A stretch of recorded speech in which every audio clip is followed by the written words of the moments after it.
Hey guys, John here with John's Conscious Life. I'm back again with another book review for you. Today I did something a little bit different.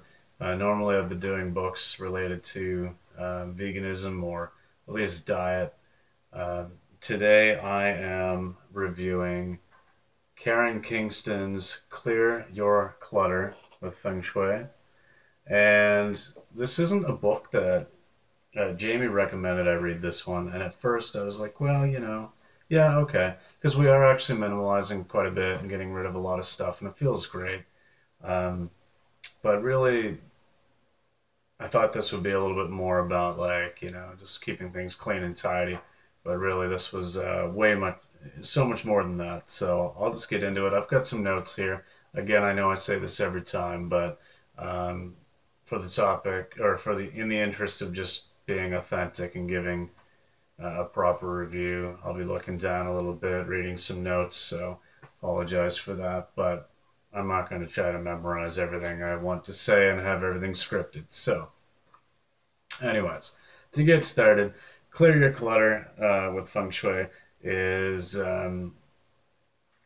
really more than just about the physical stuff. It's about mental states, spiritual states, and really just kind of achieving that state of mind of just living free of possessions and um, not being owned by your things, really. So, there's three main parts of the book: understanding clutter, recognizing clutter, and then dealing with clutter.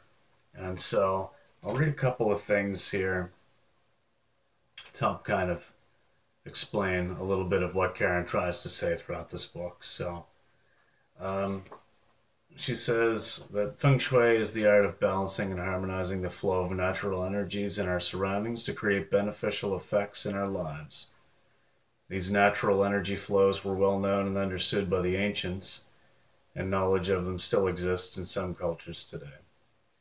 She goes on from there, but really it is about balancing and harmonizing those flows of natural energies. And I know that some people are going to say, oh, well, what do you mean? And they don't really believe in it or whatever, but I don't know. If you've ever just spent a weekend or spent a day and you clean your entire place, you tidy everything up, even if you hate cleaning, when you look at the end of the day, it's like, man, this place looks good, and you feel good.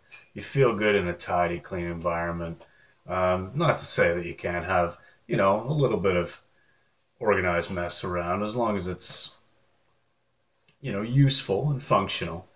But definitely, there's a big difference in our emotional state when you're living in an absolute sty, when you're living in squalor, and hey, I've been there. But when you're living in an absolute sty and you're living in a nice, tidy place, there's a huge difference in how you perceive that and the energy of the place. And maybe not so much to you, but definitely to the to any visitors you would have. And you see it more so when you're in other people's places, I think. But anyways, Karen says that there's three main causes of stuck energy. You've got your physical grime, so things, being dirty.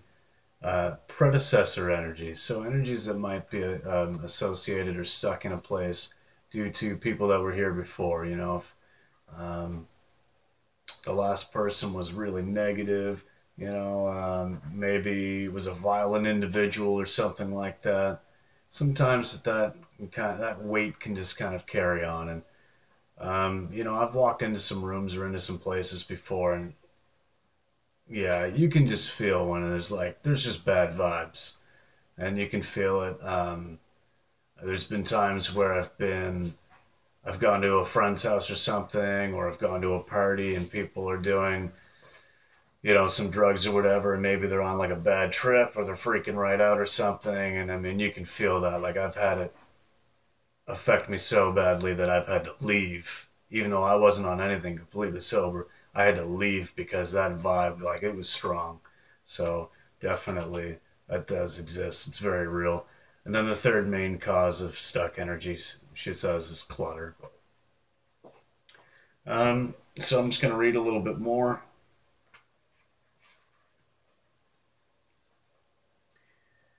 And in the part of the book about the effectiveness of clutter clearing, she says that every aspect of your life is anchored energetically in your living space. So clearing your clutter can completely transform your entire existence. And then she goes on about how to kind of clean up, and talks about your home and the energy fields within your home. She talks about what exactly is clutter, and there's four categories really that she talks about.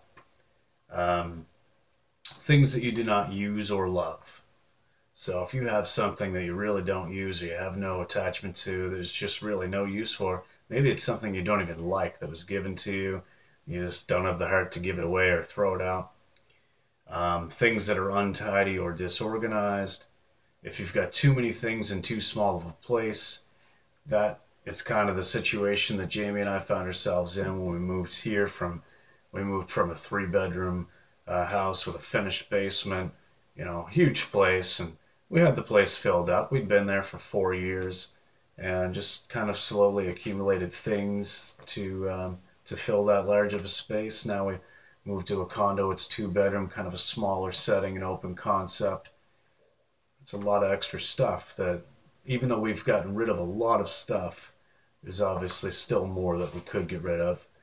Um, and then the fourth thing is anything that's unfinished.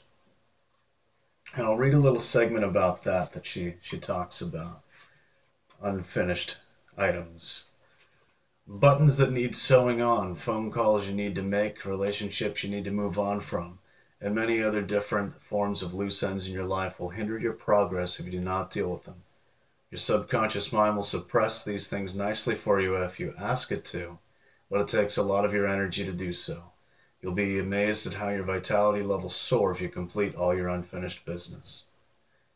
So it's not only just with your projects or your crafts or things that maybe you're working on, in the physical realm, but also just your unfinished business. And clutter affects you, she says. It can make you tired, lethargic, living in the past, affect your health, etc. She goes in much more detail to explain each of those very well. And I thought this was really cool. She makes there's like a financial equation that she comes up with to kind of determine the cost, the monetary cost of your stuff and your clutter. And she suggests that you go to each room of your house, just take a very clear look. Don't tidy up, just kind of take a look. And look at the things that, according to some of those previous categories, would be classified as clutter. And just try to say, like, okay, 20% of this room is clutter, or 5% of the things in this room is clutter. And so you find your average clutter percentage per room. So you tally it all up, divide by the total number of rooms, find your percentage. And then say you pay $800 a month for rent. If you've got a 25% clutter percentage, you could essentially say that 25% of that $800 a month is $200. That's what it's costing you every month to hold that stuff. And so, I don't know, kind of just another way to put it into perspective. And of course, she does get into the philosophies of, do you own your stuff or does your stuff own you? A lot of people get really attached to objects that have no real significance, purpose, or use. And a lot of the times, and I'm guilty of this one, it's about identifying with stuff. So maybe it's a gift from a friend, maybe it's a ticket stub to a concert, and I've got a couple of them kicking around. It's the memory, it's the experience that's associated with that item that makes us usually hold on to that item instead of the experience itself. So it's almost like putting that memory, that experience into a physical form. And that's a big thing for a lot of us. And I am guilty of that one for sure. That kind of leads into territorialism. And just about the need to have something, especially if she uses a great example. If you go into a store, you really had no intention of going in there for anything particular, but you see, when you walk in, you see this really nice jacket. You're looking at it, you're like, oh man, I think I'm going to get that. Really nice jacket. Then a couple minutes go by, you go, you do a couple of other things, and then you see someone else is at that jacket, and you're like, oh shit, that's no good, I need that. So they walk away from it. Right away, you go, you scoop it up, you buy it. Because that's your ego saying that you almost lost something, even though a couple of minutes ago, before you walked into the store, you knew nothing about it and it had no meaning. But it's a great example of how, we can get territorial about items, even though they may not even have a real significance to us. She talks about letting go, obviously. That's really one of the major points of the book. She's got a great quote that she references by Stewart Wilde. I'll find that real quick here. This is Stewart Wilde on money. I loved this quote. The whole function of money is not to have it, its function is to use it. The main reason for generating money is to buy experiences. You want to get to the end of your life with zilch in the bank and look back and say, my God, look at this huge pile of experiences, because none of your memories are ever lost. I thought, that was really cool. That puts it into perspective. There's no point in having all this stuff that you have to give to somebody else or leave a will for when you die, and maybe you've got $1 million in the bank, or but you really didn't do anything. You lived kind of just accumulating stuff and didn't really have any great experiences, and then you die and you've got all the shit that somebody else has to sort out. Really, what's the point in that? So I loved that quote. And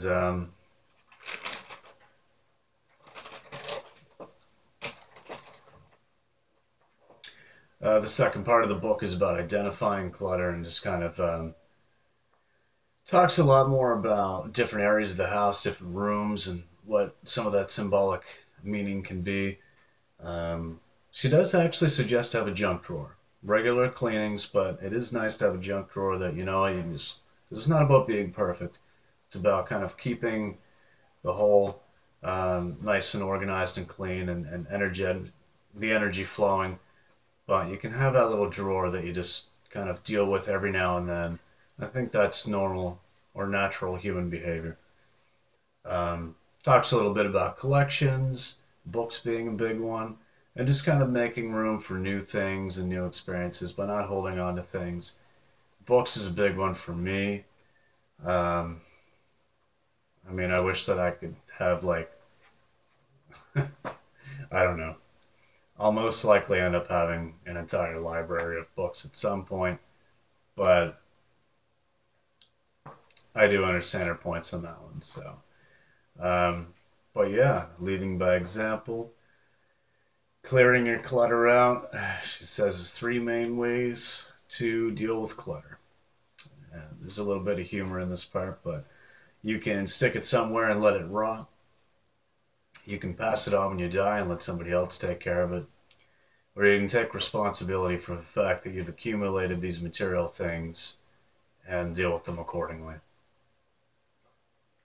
Make lists. Prepare yourself, have boxes, what's trash, what's recyclable, what needs repairing, what's going somewhere else, but you just don't have the space for it now. And I think the thing that really surprised me the most about the book, and that I really appreciated it about it, was that I was expecting kind of like, I didn't really know what Feng Shui really was. I knew it was about organizing and just kind of like the energy inside your home and stuff, but she really takes it and puts it into a very common sense, straightforward, practical application. Like, it just makes sense that when you know where things are, when you don't feel weighted down by your possessions, where you just have that sense that you're in control of your life and your thoughts and the items that you do possess, that everything's just going to run smoothly. it really is just common sense. But we overcomplicate things. There's a huge section near the end of this book that talks about how our physical processes and mental processes are very closely related. And she actually does touch on veganism very briefly, but she touches on the physical processes of how we digest. She talks about colon cleansing, some of the other organs and their functions within the body, how it's all kind of related. So that was really surprising, but actually really informative as well. And the connection between allowing space for new items and new experiences to enter your life through just, letting that pass, and making that space, and making that connection between that concept of the non-physical with like digestion and healthy bowel movement. Like, it was really cool. It was a really cool connection. So I'm just going to read a couple of last things before I end it. Mental clutter, stop worrying, judging, gossiping, complaining. These are all just mental poisons. Um, and then staying up to date and living in the now. She really talks about that a lot near the end of the book as well. And I'll just read this part. When everything is up to date in your life and you live in the present time and can experience a real feeling of surfing with the energy of life, you do whatever it takes to catch up with yourself and then keep it that way. You'll have more energy than you ever believed possible. Children are like this. They live in the moment, and we all know how much vitality they have. And that's so true. Before even reading this book, like I said, Jamie and I, we've been getting rid of some stuff. We've got so much more stuff just kind of set aside and organized that we're looking to get rid of, and we'll ultimately just end up donating or throwing away if we can't, find an outlet for it. But then I read this, and it's true, between the feeling I get from having that passion for compassion and living a vegan lifestyle, and then just trying to keep my conscience clean in every aspect and clearing out items. I really do feel so energetic. Even when I'm tired, I still have that mental clarity. So I can definitely relate to what she's saying there. Um, Last thing I'll read is just her little conclusion to the book. And it says simply, all my needs are taken care of as I follow my higher path. So true. She goes on to explain that when you totally trust that all your needs are taken care of, they totally will be. You ingrain this affirmation into every cell of your being, and you will never need clutter again. Really cool. Um, Her website is spaceclearing.com. I looked at it briefly. I thought it was pretty cool. She does actually um, have a pretty decent website. Um, I definitely would recommend this book. Karen Kingston, Clear Your Clutter with Feng Shui. Very easy read. It was enjoyable. I actually just read it in about an hour. So it's not a super long book, but it's enjoyable. It makes sense, and I actually feel lighter and less cluttered just because I've read the book. I don't know, it's amazing. Great impact. So definitely recommend it. Check it out. I'll leave that link to her website down below. And if you like this, give it a thumbs up. Put your comments below if you've been recently decluttering or minimalizing. And yeah, thanks for watching, guys. We'll see you next time. Bye.